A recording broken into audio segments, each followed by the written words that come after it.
Достар, сәлем. Бүгін сіздермен бауырдан жасалатын ерекше рецептпен бөлісемін. Бұл бізде бауыр трубочкалары, ішінде екі түрлі салма бар, қонаққа керемет тіске басар, өздеріңіз үшін де пісірсеңіздер болады. Ал бастайық. Ең бірінші бауырды жуып, бетіндегі пленкасын алуды ұмытпаңыздар. Одан кейін турап алып, блендер немесе ет тартқыш арқылы езіп аламыз. Жақсылап езгеннен кейін жұмыртқа қосып араластырамыз.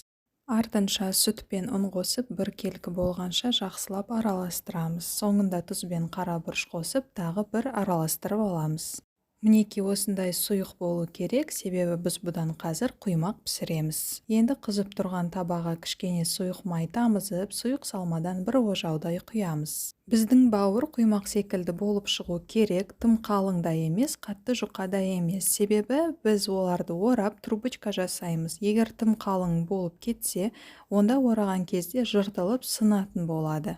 Сондықтан бірінші піскен бауырға мән беріңіздер. Егер қалың болып шықса, жаңағы сұйық салма қою болып көрінсе, онда оған кішкене тағы сүт қосыңыздар.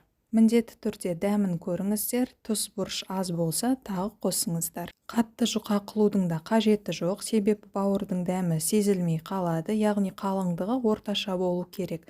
Осылай екі жағын орташа отта пісіреміз. Осы ережелерді ұстанып пісірсеңіздер, бәрі жақсы болып шығады.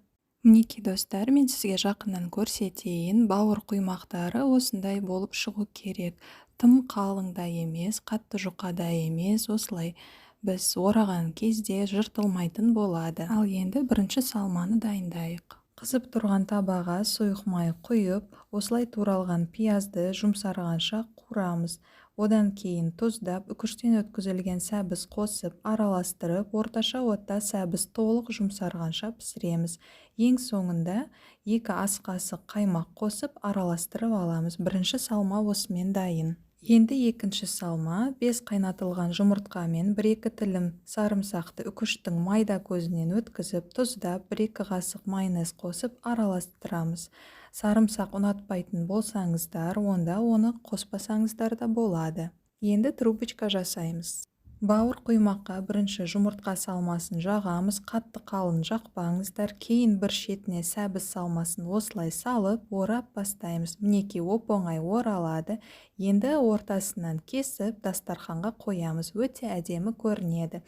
Рецепт сіздерге ұнады деп сенемін. Қарағандарыңыз үшін көп рахмет. Қош сау болыңыздар.